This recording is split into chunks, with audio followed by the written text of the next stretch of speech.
Sir जो hormone state में जिस प्रकार से अभी चल रहा है उसी तरह हमारा जो क्या क्या चल रहा है हार्मोन स्टेट में जिस प्रकार से अमेरिका और उसका लड़ाई जो हो रहा है हार्मोन स्टेट ऑफ हार्मोन में उसी तरह हमारा जो मलाका स्टेट है ग्रेट निकोबार आइलैंड के बहुत पास देखिए है। मैं यहाँ पे आप लोगों को डिस्ट्रैक्ट करने नहीं आया, आप मुझे डिस्ट्रैक्ट करने की कोशिश मत कीजिए।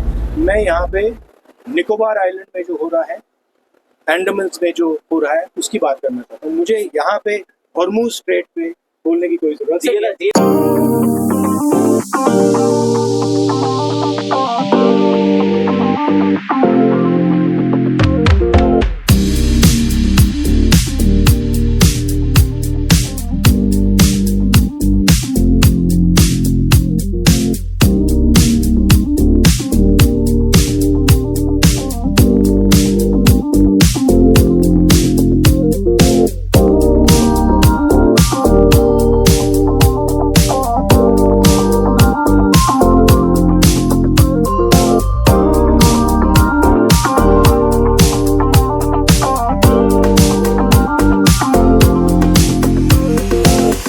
I thought it is unsafe, but it's 100% safe on the doctor's guidance. मैंने सुना था कि लेजर हेयर रिमूवल पेनफुल है, मैंने करवाया है, it's not painful and it's safe. Dr. Nazia customized so perfectly for my skin.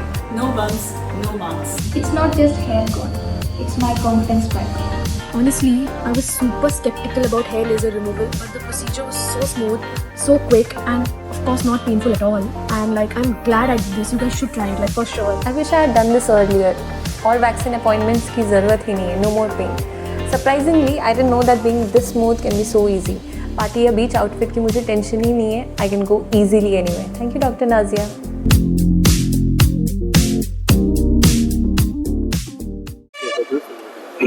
Sir please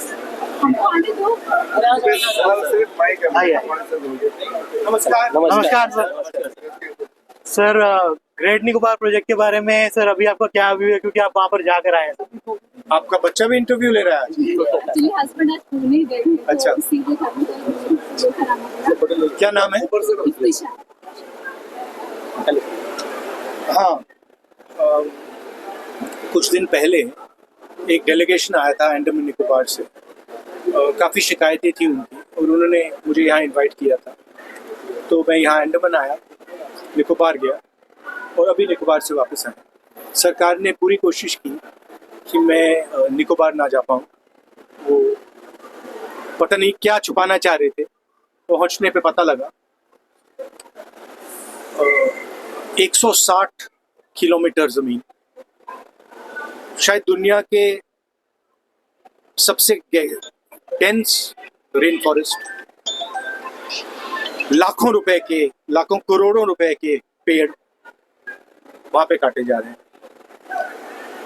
आपकी जमीन, अंडमान निकोबार के लोगों की जमीन आपसे छीनी जा रही है, अदानी जी को दी जा रही है, बड़े बिजनेसमैन को दी जा रही है बिना किसी से पूछे। वहाँ पे फॉरेस्ट राइट एक्ट इम्प्लीमेंट नहीं हो रहा है, सेटलर्स को सही कॉम्पनसेशन नहीं मिल रहा, आदिवासियों को सही कॉम्पनसेशन की बात ही नहीं शुरू हुई, और छुप कर ये हिंदुस्तान का जो हेरिटेज है इसको चोरी की जा रही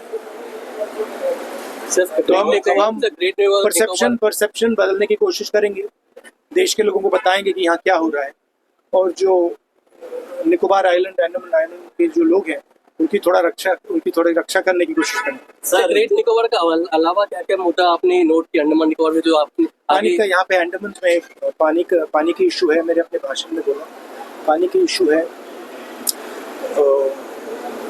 जो यहाँ पे आपके जो एलजी हैं उनका भ्रष्टाचार, जो इलेक्टेड नहीं है, राजा जैसे हैं, जो करना चाहते हैं करते हैं।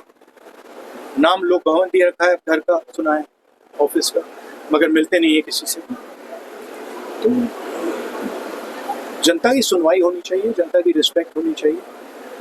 डिक्टेटरशिप तो नहीं है, ये लोकतांत्रिक देश है। तो ये मुद्दे थे अंडमान में। सर जो हार्बर स्टेट में जिस प्रकार से अभी चल रहा है उसी तरह हमारा जो इस पर क्या क्या चल रहा है? हार्बर स्टेट में जिस प्रकार से अमेरिका और उसका लड़ाई जो हो रहा है harbour state of harbours state of harbour उसी तरह हमारा जो मलाका स्टेट है ग्रेट निकोबार आइलैंड के मुझे पास देखिए, मैं यहाँ पे आप लोगों को डिस्ट्रैक्ट करने नहीं आया। आप मुझे डिस्ट्रैक्ट करने की कोशिश मत कीजिए, ठीक है? मैं यहाँ पे निकोबार आइलैंड में जो हो रहा है, अंडमान में जो हो रहा है, उसकी बात करना चाहता हूँ। मुझे यहाँ पे हॉर्मुज स्ट्रेट पे बोलने की कोई जरूरत नहीं है। डीएनआई प्रोजेक्ट का कांग्रेस पार्टी सपोर्ट करती है कि नहीं? तो मुझे हॉर्मुज स्ट्रेट पे यहाँ बोलने की कोई जरूरत नहीं है। यहाँ पे मेन इशू है जो अंडमान आइलैंड्स की मैंने आपसे बात बोली, और मेन इशू यहाँ पे है जो इकोलॉजिकल चोरी हो रही है। तो लाखों करोड़ रुपए के पेड़ चोरी और काटे जा रहे हैं, उनकी चोरी होगी, और जो जमीन छीनी जा रही है वो main issue. Thank you very much. जैसा आपने thank you, I am done. Thank you so much.